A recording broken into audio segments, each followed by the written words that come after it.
نحمده ونصلي على رسوله الكريم أما بعد فقد قال النبي صلى الله عليه وسلم طلب العلم فريضة على كل مسلم صدق اللہ العظیم۔ میرے محترم بزرگوں اور عزیز دینی بھائیوں اور نوجوان دوستوں، جس طرح غذا ہر انسان اور جاندار کے لیے ضروری ہے، ہوا ہر آدمی کے سانس لینے کے لیے ضروری ہے، جس طرح کوئی بھی شخص پانی سے بے نیاز نہیں ہے، اسی طرح تمام مسلمانوں کے لیے بحیثیت مسلمان دینی تعلیم کا، دین کی بنیادی باتوں کا علم حاصل کرنا ضروری ہے، خواہ وہ مرد ہو یا عورت، امیر ہو یا غریب، جوان ہو یا بوڑھا، بادشاہ ہو یا شہزادہ، جاہل ہو یا پڑھا لکھا ہو، دیہات کا رہنے والا ہو یا شہر کا رہنے والا ہو، کوئی بھی مسلمان دینی تعلیم سے بے نیاز نہیں ہو سکتا۔ اسی لیے آپ صلی اللہ علیہ وسلم نے فرمایا طلب العلم فریضۃ علی کل مسلم، یعنی دینی تعلیم کا حاصل کرنا ہر مسلمان مرد عورت پر فرض ہے، اور وجہ اس کی بالکل ظاہر ہے کہ دینی تعلیم کے بغیر نہ عقائد درست ہو سکتے ہیں، نہ ہمارے اعمال درست ہو سکتے ہیں، نہ ہمارے اخلاق درست ہو سکتے ہیں، اور نہ ہی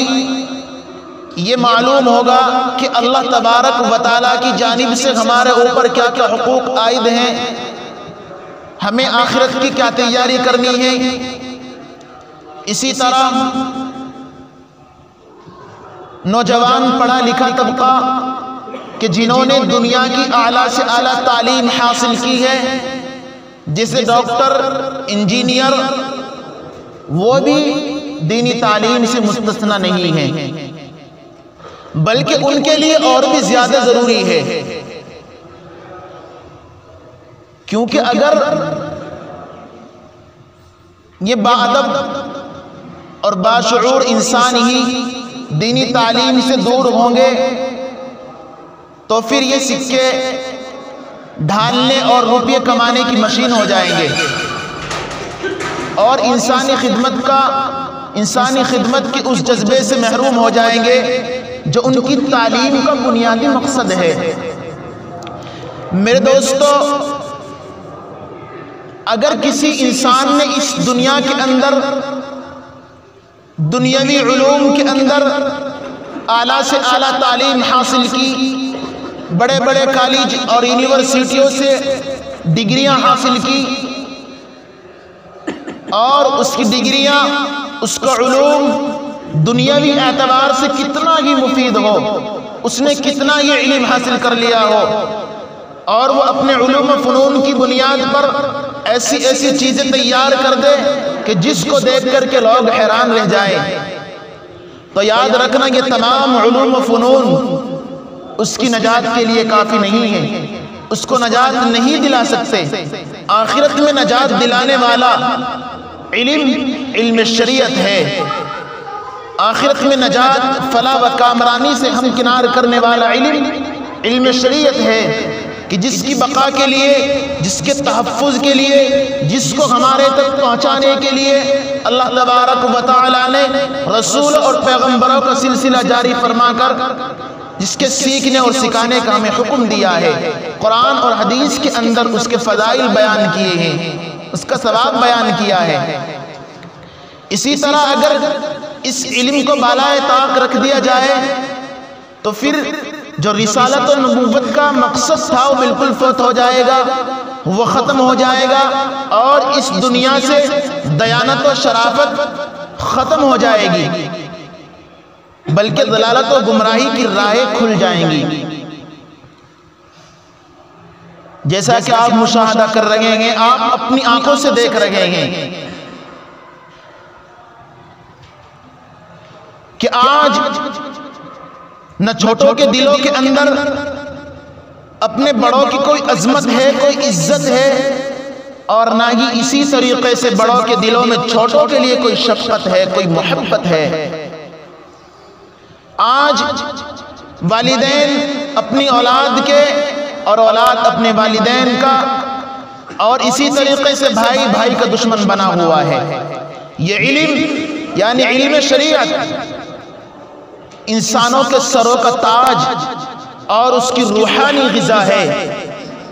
جو زندگی کے وحشتناک تاریکیوں یعنی اندھیروں میں خدائی روشنی ہے، اور ہماری آخرت کے ساتھ ساتھ ہماری زندگی کی فلاح و کامرانی کا ضامن و محافظ ہے۔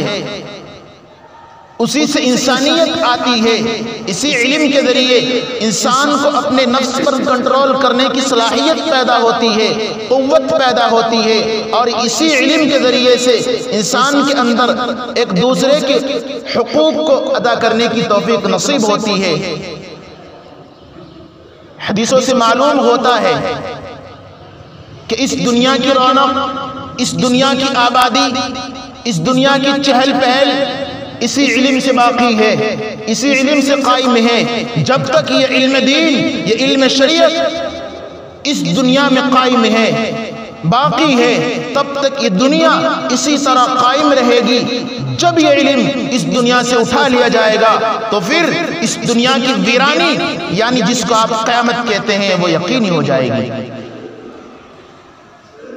اسی طرح اولاد کی تعلیم و تربیت اور اس کو اسلامی آداب سے مزین کرنا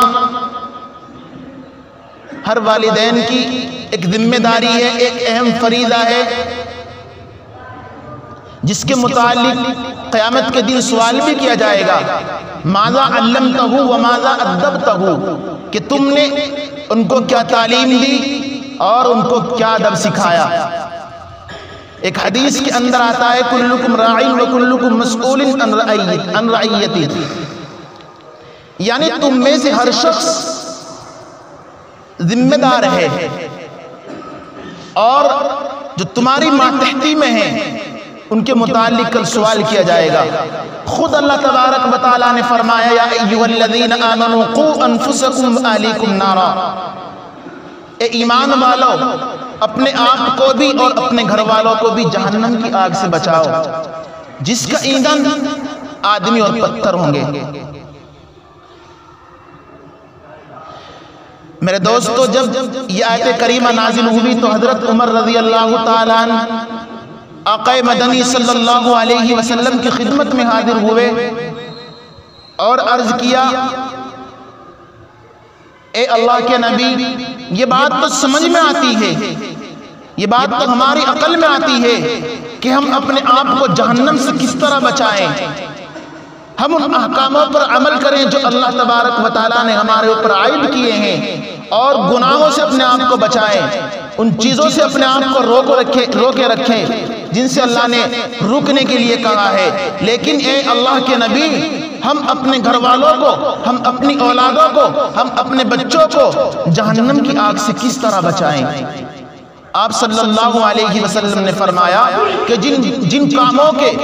کرنے کا تمہیں حکم اللہ نے دیا ہے، تم اپنی اولادوں کو ان کاموں کے کرنے کا حکم دو۔ اسی طریقے سے جن کاموں سے رکنے کا تمہیں حکم کیا گیا ہے، اپنی اولادوں کو، اپنے بچوں کو، اپنے گھر والوں کو ان کاموں سے روکو، ان کاموں سے بچاؤ۔ اس آیت شریفہ سے معلوم ہوتا ہے کہ جس طرح ہر شخص کے لیے لازم اور ضروری ہے کہ احکام خداوندی پر سختی سے عمل کرے، اسی طرح اپنی اولاد کو بھی دینی تعلیم سے آراستہ کرائے اور ان کو عمل کرنے کی ہدایت کرے۔ میرے دوستو، کل قیامت کے دن سب سے زیادہ عذاب میں وہ شخص مبتلا ہوگا کہ جس کے بچے، جس کے گھر والے دین سے جاہل و غافل رہے ہوں گے۔ حضرت عبداللہ، حضرت ابو سعید اور حضرت ابن عباس رضی اللہ تعالیٰ عنہما آقا مدنی صلی اللہ علیہ وسلم کا ارشاد نقل کرتے ہیں من ولد له ولد فلیحسن اسمہ وادبہ واذا بلغ فلیزوجہ فإن لم يزوجه فأصاب إثما فإنما إثمه على أبيه. یعنی جب تم میں سے کسی کے یہاں کوئی بچہ یا بچی پیدا ہو تو سب سے پہلے اس کا اچھا سا نام رکھو، اس کے بعد اس کو دینی تعلیم دلاؤ، اس کی اچھی تربیت کرو، اور پھر جب بالغ ہو جائے، جب وہ جوان ہو جائے تو اس کی شادی کرو، اس کا نکاح کراؤ. یعنی اس حدیث کے اندر اللہ تبارک و تعالیٰ نے